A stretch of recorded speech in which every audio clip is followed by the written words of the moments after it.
자식을 결혼시키고 나서 관계가 더 멀어졌다고 느끼시는 분, 지금 이 영상 꼭 끝까지 보셔야 합니다. 혹시 지금 이런 생각하고 계신 건 아닌가요? 내가 뭘 그렇게 잘못했지?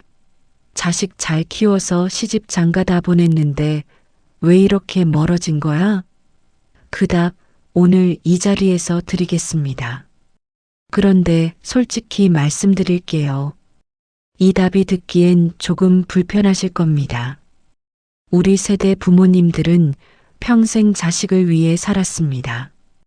먹을 것 아껴가며 학원 보냈고 직장 잡을 때까지 뒷바라지했고 결혼 비용에 집, 보증금까지 보탰습니다. 그리고 이제 드디어 짐을 내려놨다 싶었는데 어디선가 균열이 생기기 시작했습니다. 전화가 뜸해졌고 명절에도 어색해졌고 며느리 얼굴 보기가 왜인지 부담스러워졌습니다. 무언가 잘못됐다는 건 알겠는데 정확히 뭐가 잘못됐는지를 모르는 겁니다. 제가 오늘 그 이유를 딱 5가지로 정리해 드리겠습니다. 이 5가지는 자식 결혼 후에 현명한 부모라면 반드시 끊어야 하는 것들입니다. 끊지 못하면 어떻게 됩니까? 자녀의 결혼 생활에 균열이 생기고 며느리와 사위는 당신 얼굴만 봐도 긴장하게 되고 결국 당신은 가족 안에서 가장 외로운 사람이 됩니다. 가장 많이 사랑하는데 가장 멀리하게 되는 존재. 그게 바로 이 5가지를 끊지 못한 부모님의 현실입니다. 그리고 오늘 마지막 5번째. 그게 가장 심각합니다. 많은 분들이 이게 문제인지조차 모르고 평생 반복합니다. 끝까지 들어주십시오. 시작하기에 앞서 구독과 좋아요 부탁드립니다. 여러분의 구독과 좋아요는 제가 영상을 만드는데 큰 힘이 됩니다. 꼭 좀 부탁드립니다. 첫 번째 끊어야 할 것은 사전 통보 없는 방문입니다. 경북 경산에 사시는 박정순 씨, 올해 66입니다. 아들을 결혼시킨 게 3년 전입니다. 결혼 전엔 아들이 주말마다 집에 왔습니다. 밥같이 먹고 빨래도 두고 가고 가끔 용돈도 받아가고 그런 아들이었습니다. 그래서 결혼하고 나서도 박정순 씨는 그냥 예전처럼 했습니다. 어느 일요일 오전이었습니다. 아들 내외가 어제 늦게까지 뭔 일이 있었는지 아직 잠에서 덜 깬 상태였고 거실은 전날 저녁 흔적이 그대로였고 며느리는 화장도 안 한 채 부엌에 있었습니다. 그때 현관 비밀번호 누르는 소리가 났습니다. 박정순 씨였습니다. 손에는 깻잎 무침이랑 된장찌개 냄비를 들고서 왔다. 밥 먹으려고. 뭐 해먹을 게 없을 것 같아서. 며느리 얼굴이 굳었습니다. 아들은 눈치 보며 어색하게 웃었습니다. 박정순 씨는 그 분위기를 알았지만 모른 척했습니다. 아니, 알아도 이해가 안 됐습니다. 내가 밥을 해왔는데 왜 저 표정이야? 그 뒤로 며느리가 달라졌습니다. 아들 전화를 보면 긴장했고 시어머니 이름이 화면에 뜨면 한숨부터 쉬었습니다. 박정순 씨는 그걸 나중에 아들한테 전해 들었습니다. 가슴이 철렁했다고 했습니다. 자녀가 결혼한다는 것은 그 집이 새로운 독립된 가정이 된다는 뜻입니다. 당신이 열쇠를 가지고 있어도 당신이 돈을 보태줬어도 그 집안에서 일어나는 일은 이제 그 2사람의 영역입니다. 예고 없이 들어가는 건 아무리 가까운 가족이라도 침범입니다. 이게 당신 기준에선 배려처럼 느껴질 수 있습니다. 음식 해갖고 손 빈 게 아니었으니까요. 하지만 상대방 기준에선 그게 침입입니다. 특히 며느리 입장에서 생각해 보십시오. 자기 집에서 편히 쉬고 싶은 일요일 아침, 아무 연락도 없이 시어머니가 문을 열고 들어옵니다. 이게 편하겠습니까? 아무리 좋은 시어머니여도 긴장이 되는 겁니다. 그 긴장이 쌓이면 불편함이 되고 불편함이 쌓이면 거부감이 됩니다. 현명한 부모는 끊습니다. 사전 통보 없는 방문을.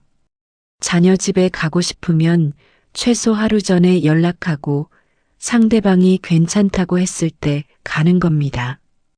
엄마가 왜 허락을 받아? 이 생각이 드신다면 그게 이미 문제입니다. 자식 집 현관은 내 집 현관이 아닙니다. 두 번째 끊어야 할 것은 살림살이 식습관에 대한 간섭입니다. 충북 청주에 사시는 이명자 씨 69입니다. 딸을 결혼시켰는데 사위가 정말 마음에 들었습니다. 성실하고 딸한테 잘하고 부모한테도 공손했습니다. 문제는 집이었습니다. 딸네 집에 가면 냉장고가 항상 텅텅 비어 있었습니다. 먹는 것도 배달 음식이 태반이었고 그릇들도 제대로 된 게 없었습니다. 이명자 씨 눈에는 못 봐줄 지경이었습니다. 그래서 갈 때마다 한마디씩 했습니다. 야, 이렇게 먹으면 몸이 남아나겠냐? 집밥을 해 먹어야지. 냉장고에 이게 뭐야? 야채 하나 없네. 엄마가 다음에 올 때 반찬 해올게. 이 냄비 이거 어디서 샀어? 이런 거 쓰면 안 돼. 코팅 다 벗겨졌잖아. 딸은 처음엔 알겠어. 엄마라고 했습니다. 그런데 서너 번 반복되자 목소리가 바뀌었습니다. 엄마, 우리 방식대로 살아도 돼. 우리가 이렇게 사는 게 편해. 엄마가 반찬 해오면 사위가 부담스러워해. 우리 집 일은 우리가 알아서 할게. 이명자 씨는 섭섭했습니다. 내가 챙겨주려는 건데 왜 저래? 그런데 거기서 한 발 더 나갔습니다. 딸한테 직접 말하는 대신 남편한테 요즘 딸이 좀 이상하다고 했고 그게 돌고 돌아 사위 귀에 들어갔습니다. 그 다음 명절부터 분위기가 싸늘해졌습니다. 이명자 씨가 이걸 이해하는데 2년이 걸렸습니다.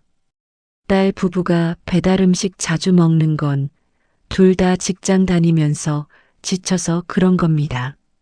냉장고가 비어 있는 건 자주 장 보는 것보다 필요할 때마다 사는 방식이 그들에겐 더 편한 겁니다. 그게 잘못된 게 아닙니다. 당신 방식과 다를 뿐입니다. 우리 세대 부모님들은 살림을 잘하는 것이 며느리의 의무였던 시대를 살았습니다. 냉장고에 반찬이 가득해야 좋은 집이고 집이 깔끔해야 며느리가 잘하는 거라고 배웠습니다. 하지만 지금 젊은 부부들은 다릅니다. 맞벌이가 기본이고 둘 다 지쳐서 집에 들어오는데 거기서 완벽한 살림까지 기대하면 그게 착취입니다. 자녀의 집 살림, 식습관, 생활 방식. 이건 당신이 끼어들 영역이 아닙니다. 내 방식과 다르다는 이유로 고쳐주려 하면 그 순간 당신은 도와주는 부모가 아니라 평가하는 부모가 되는 겁니다. 그들의 집이 당신 방식대로 돌아가야 할 이유는 없습니다.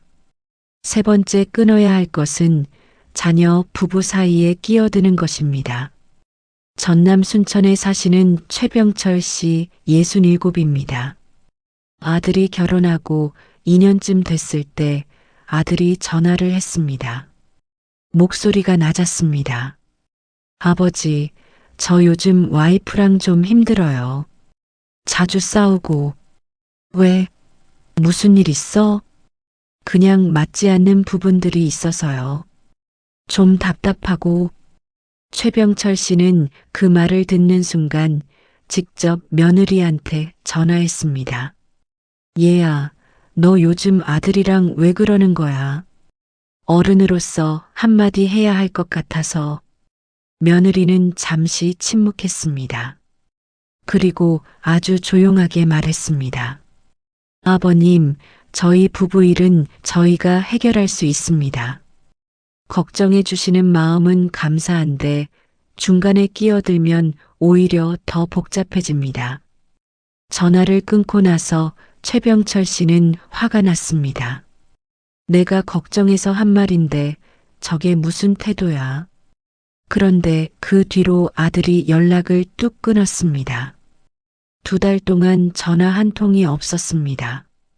나중에 알고 보니 아들이 아내한테 크게 혼났다는 겁니다.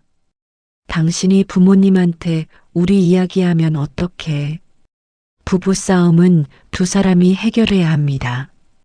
자녀가 힘들다고 이야기를 꺼내는 건 해결사를 불러달라는 게 아닙니다. 그냥 털어놓고 싶어서 하는 말입니다. 그 말을 듣고 부모가 직접 개입하면 2가지가 망가집니다. 첫째, 아들 며느리 사이가 더 꼬입니다. 둘째, 당신과 며느리 사이가 회복 불가능하게 벌어집니다. 부부 사이에 낀 시부모, 장인 장모는 사위와 며느리 눈에 어떻게 보입니까? 자기 편을 드는 사람이 아니라 우리 부부 관계를 망치는 외부인으로 보입니다. 아들이 며느리 흉을 보더라도 그냥 들으십시오. 그랬구나. 힘들었겠다로 끝내십시오. 며느리가 아들 흉을 보더라도 마찬가지입니다. 개입하지 마십시오. 해결해 주려 하지 마십시오. 부부싸움은 부부가 해결합니다. 당신이 낀 순간부터 그건 당신 싸움이 됩니다. 자녀 부부 싸움에 끼어드는 순간 당신이 적이 됩니다. 4번째 끊어야 할 것은 손주 육아에 대한 과도한 개입입니다. 경기 수원에 사시는 오정희 씨 65입니다. 며느리가 아이를 낳고 육아 휴직을 했습니다. 오정희 씨는 매주 2번씩 갔습니다. 자원해서 갔습니다. 손주가 보고 싶어서, 또 며느리 힘들까봐. 처음엔 며느리도 좋아했습니다. 갓난아기 돌보는 게 처음이다 보니 시어머니가 오면 든든했습니다. 그런데 문제는 오정희 씨가 그게 자기 역할이라고 믿기 시작한 데서 생겼습니다. 아이가 울면 며느리보다 먼저 달려가서 안았습니다. 이유식은 자기가 직접 만들어 왔는데 며느리가 다른 이유식을 먹이려 하면 그건 영양이 부족해 내가 해온 거 먹여라고 했습니다. 아이가 감기 기운이 있으면 병원 가자고 오정희 씨가 먼저 말했습니다. 심지어 어느 날은 며느리가 아이를 재우는 방식을 바꾸려 했더니 그렇게 하면 아기가 습관 망가진다고 그 자리에서 딱 끊었습니다. 며느리는 점점 오정희 씨가 오는 날이 편하지 않아졌습니다. 아이 하나를 두고 2명의 엄마가 있는 것 같았기 때문입니다. 그리고 그 2명 중 누가 더 주도권을 가지고 있는지가 점점 불분명해졌습니다. 어느 날 며느리가 아들한테 조용히 말했습니다. 당신 어머니, 이제 좀 덜 오시면 안 될까요? 제가 우리 아이 엄마가 맞는 건지 모르겠어요. 아들이 오정혜 씨한테 이 말을 전하던 날 오정혜 씨는 한참을 울었다고 했습니다. 내가 도와주려고 한 건데 그게 그렇게 상처가 됐단 말이야. 손주를 사랑하는 마음 압니다. 도와주고 싶은 마음도 압니다. 하지만 육아의 주체는 부모입니다. 그 아이의 부모, 당신의 자녀와 자녀의 배우자입니다. 당신이 아무리 경험이 많아도 아무리 잘 키웠어도 이 아이의 양육 방식은 그 부부가 결정해야 합니다. 당신이 주도하는 순간 며느리는 자기 아이 앞에서 엄마 자격을 잃어버리는 느낌을 받습니다. 그 감정은 결코 작은 게 아닙니다. 손주 육아에 관여하고 싶다면 딱 하나만 기억하십시오. 도움을 청했을 때만 도우십시오. 청하지 않았다면 예쁘게 보고 안아주고 집에 오십시오. 손주의 진짜 엄마 아빠는 당신 자녀 부부입니다. 5번째 끊어야 할 것은 돈으로 관계를 유지하려는 것입니다. 이제 마지막입니다. 이게 오늘 이야기 중에 가장 불편하고 가장 중요하고 가장 많은 분들이 모르고 하시는 겁니다. 들으실 준비가 됐습니까? 충남 공주에 사시는 김순분 씨 68입니다. 아들 하나를 결혼시켰고 그 이후 5년 동안 꾸준히 돈을 썼습니다. 아들 내외가 집 살 때 5천만 원 보탰습니다. 며느리 생일마다 백화점 상품권 줬습니다. 손주 학원비 보태준다고 매달 일정 금액을 보냈습니다. 명절마다 현금 봉투 챙겼습니다. 오면 맛있는 거 사줬고 갈 때 트렁크 가득 반찬 넣어줬습니다. 주위에서 봤을 때 이 집은 잘 지내는 것 같았습니다. 자주 오가고 며느리도 웃으면서 인사하고 손주도 할머니 잘 따르고. 그런데 5년이 지나고 나서 김순분 씨가 갑자기 몸이 안 좋아졌습니다. 수술을 해야 했고 입원을 했습니다. 그때부터 형편이 달라졌습니다. 더 이상 여유 있게 돈을 쓰기가 어려워졌습니다. 손주 학원비 보내는 게 끊겼습니다. 명절 봉투도 줄었습니다. 백화점 상품권도 없어졌습니다. 그러자 며느리의 태도가 달라지기 시작했습니다. 연락이 뜸해졌습니다. 오라고 해도 바쁘다는 말이 잦아졌습니다. 손주가 학교 행사가 있어도 따로 알려주지 않았습니다. 아들은 중간에서 이러지도 저러지도 못하고 어물쩍거렸습니다. 김순분 씨가 병실에서 아들한테 말했습니다. 야, 내가 아프고 나서 며느리가 좀 달라진 것 같지 않냐? 엄마, 그렇지 않아. 바빠서 그런 거야. 아니야, 나는 느껴. 돈 줄 때랑 달라. 아들은 아무 말도 못했습니다. 그 침묵이 답이었습니다. 김순분 씨는 그 병실 침대에서 5년을 되돌아봤다고 했습니다. 내가 그동안 관계를 만든 게 아니라 관계를 산 게 아니었을까? 며느리가 웃으며 인사한 건 나를 좋아해서가 아니라 내가 주는 게 있어서였던 건 아닐까? 그 생각이 드는 순간 눈물이 났다고 했습니다. 이게 왜 최악이냐고요? 나머지 4가지는 당신이 잘못하는 겁니다. 하지만 이 5번째는 당신이 잘하려다가 당하는 겁니다. 아무것도 모르고 아낌없이 줬다가 나중에 가서야 그게 관계가 아니었다는 걸 알게 되는 겁니다. 돈으로 연결된 관계는 돈이 사라지면 함께 사라집니다. 이게 진짜 관계가 아닙니다. 이건 거래입니다. 거래는 이익이 없어지면 끝납니다. 그렇다고 돈을 전혀 쓰지 말라는 뜻이 아닙니다. 챙겨주고 싶은 마음, 그 마음 자체는 아름다운 겁니다. 하지만 그 챙김이 내가 없으면 관계가 유지될 수 있을까라는 두려움에서 나오는 것이라면 그건 문제가 있는 겁니다. 한번 스스로 물어보십시오. 만약 내가 아무것도 안 줘도 자녀와 자녀의 배우자가 여전히 나를 가까이 하고 싶어 할까? 이 질문에 확신이 없다면 지금 당신이 만들고 있는 건 관계가 아니라 의존 구조입니다. 그리고 그 의존 구조 안에서는 당신이 줄 수 없게 되는 순간 모든 것이 무너집니다. 돈으로 붙잡은 관계는 돈이 끊기면 끊어집니다.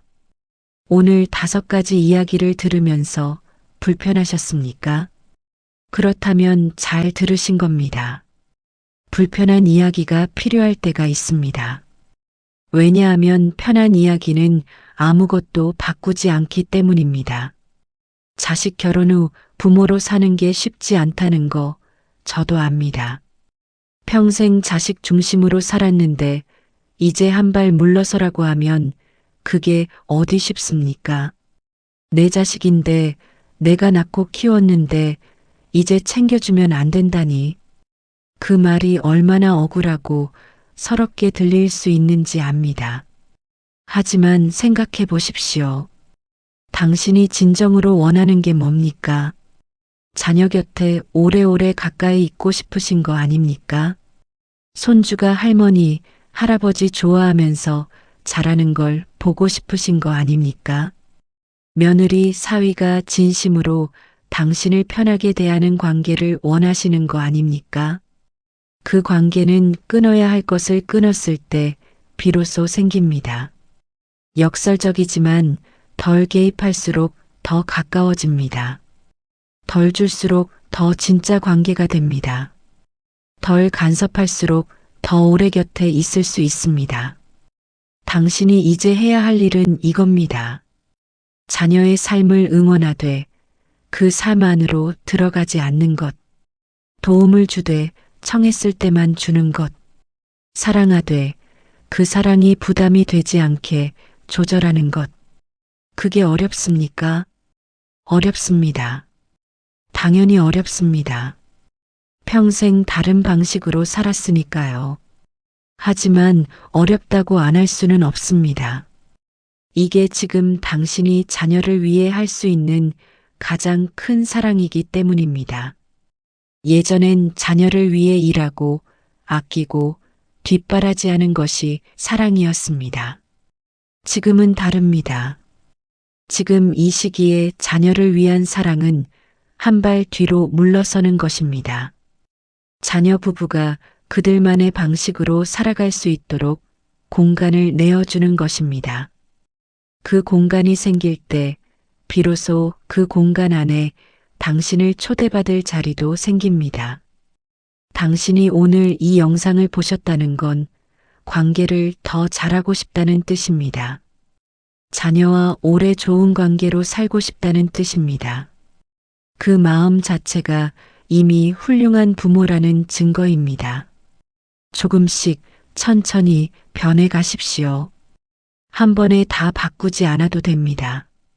오늘 이 5가지 중에 딱 하나만 기억하고 딱 하나만 달리 해보십시오. 그 하나가 관계를 바꿉니다. 그 하나가 당신의 노후를 바꿉니다. 당신은 충분히 잘 살아오셨습니다. 그리고 지금도 잘하고 계십니다. 다만 이제는 조금 다른 방식의 사랑이 필요한 때가 된 것뿐입니다. 자녀가 잘 살기를 바라는 그 마음은 평생 변하지 않아도 됩니다. 다만 그 마음을 표현하는 방식만 오늘부터 조금 달라져 보십시오. 이 영상이 도움이 되셨다면 구독과 좋아요, 댓글, 공유까지 부탁드립니다. 오늘 이야기 중에 가장 마음에 걸리는 부분이 어떤 건지 댓글로 남겨주시면 제가 다 읽겠습니다. 여러분의 이야기가 또 다른 누군가에게 위로가 됩니다. 감사합니다.